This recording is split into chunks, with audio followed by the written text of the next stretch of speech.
Peter Dunn. Mr. Speaker, can I begin by congratulating my colleague to my right for his impassioned address and for the contribution that he makes to this government. And I must say also, with respect to David Seymour to my left, the three support partners work remarkably closely together. We don't always agree on issues, but we take a common approach on a number of things, and I find it a real pleasure working alongside these colleagues to achieve real gains for the people of New Zealand. And that's what this budget is all about. And Mr. Speaker, one of the reasons why the budget is able to do the things that it has been able to do is not part of the budget at all. There was a reference in the speech from the Minister of Finance to the Prime Minister's 10 key result areas. And they are a vital part of shaping the direction and the delivery of government and its services to the people. Because for the first time, this may sound strange to people, but for the first time the government actually has clear measures of the impact of its policies. So it sets objectives about what it wants to achieve in the justice sector or the education sector or the health sector. And then it's able to measure its expenditure and its policies against achievement in those areas. And as a consequence of that, it's able to move out of areas where it's not making progress and into areas where greater gains can be achieved. And one of the reasons why there has been in this budget, for the first time since Sir John Marshall was Prime Minister, a lift in basic benefit levels is because of the much more strategic approach and focus that the government has been taking to the whole area of its expenditure. It used to be the situation, Mr. Speaker, and I suspect we've heard it from some of the parties who've spoken earlier in this debate, where government was all about dishing out the largesse. Government was all about leading the charge and spending the money.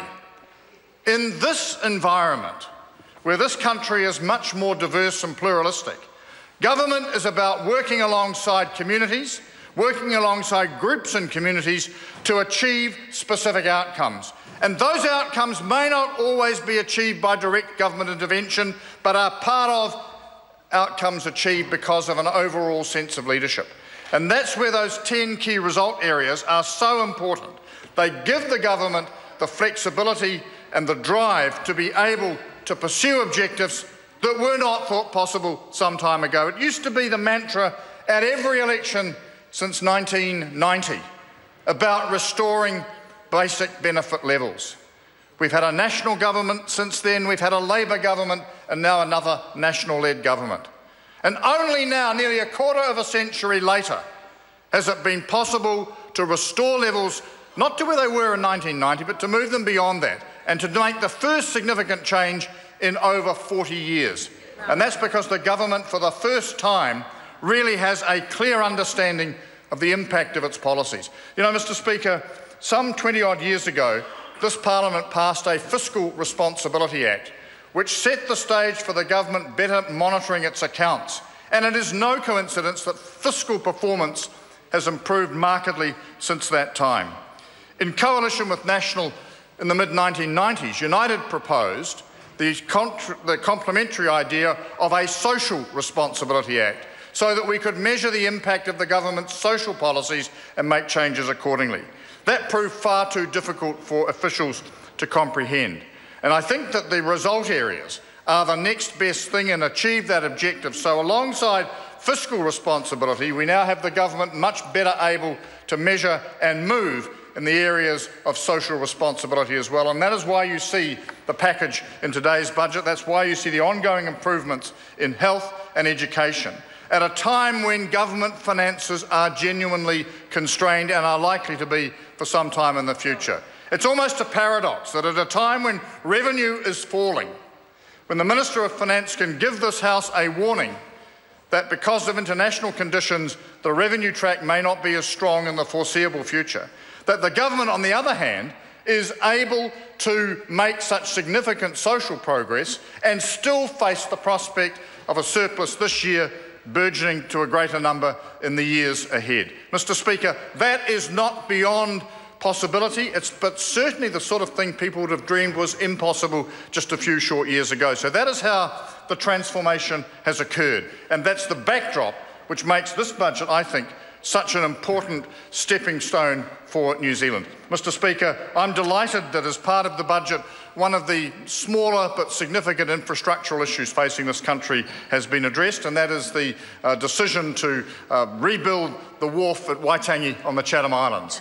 The 600 Chatham Islanders identify as New Zealanders, they are New Zealanders, but they struggle sometimes to get their voice heard. And the Minister for Treaty Negotiations and I have done a bit of work over the last year to get this wharf to the point where it can be renewed. Mr. Speaker, it's a small step, but for them it's a mighty one and will do a lot towards securing their future. In the time that's remaining to me, I want to address one issue that was mentioned in the budget but is still unresolved, and that's the question of the Resource Management Act. And I think this is a case of missed opportunity. For too long, this government, in my view, has tried to achieve its cake and eat it too in terms of the changes it wants. It is not going to get support to change the principles of the Resource Management Act. But there is a significant mood right around the House, I think, for addressing a number of the process issues. And I say to the House that I suspect there is a sufficient momentum here that were the government to come forward now and say, in the context of Auckland or whatever it wants to do, that we are going to focus on those changes, we could make substantial and real progress very quickly. But that point needs to be understood. Mr. Speaker, it was September 2013 that the government first announced its intentions in this regard. We are now nearly 2 years down the track and substantially no further ahead. There is a way forward, and I'm pleased to have the intervention from the member on the right of me, metaphorically speaking, that confirms the level of support for changing the Act in that way. Because many of the complaints that New Zealanders have about the Resource Management Act are about its implications and about how it applies to them. They're not actually about changing the principles. In fact, everywhere I go, that's the one thing people say you can't do. You must not touch.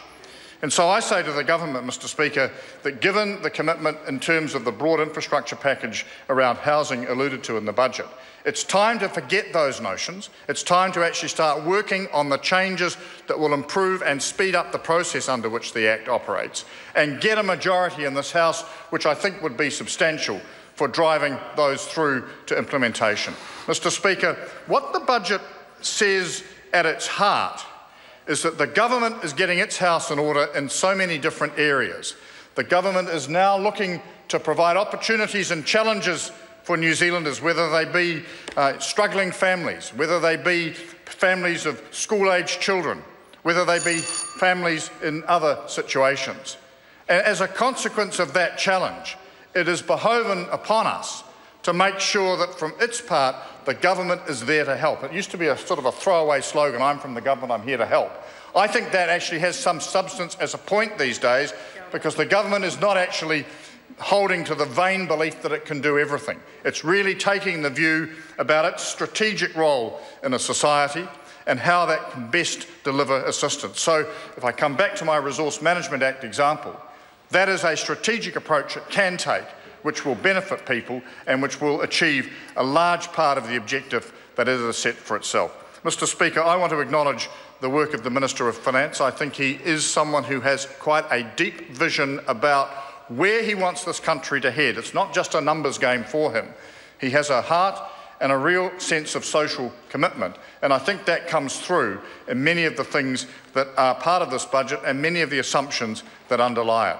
And Mr. Speaker, who would have thought that we would be standing in this House today seeing a national-led government increase benefit rates? Who would have thought a little while ago that we would have seen in previous budgets a national-led government increasing health and education expenditure? The paradigm has shifted because this government, under the leadership of the Prime Minister and the Minister of Finance, understand that the nature and role of government in a modern society has also shifted. It's not scorched earth free market economics of the Thatcherite era, nor is it big brother socialism that we used to see in the 70s and the 60s and earlier. It is a new environment This government is smart enough to have adjusted to that. It's put out the challenges to New Zealanders, and the budget today, I think, reflects a sense of real opportunity for people to advance and make progress, and I'm very pleased to support it.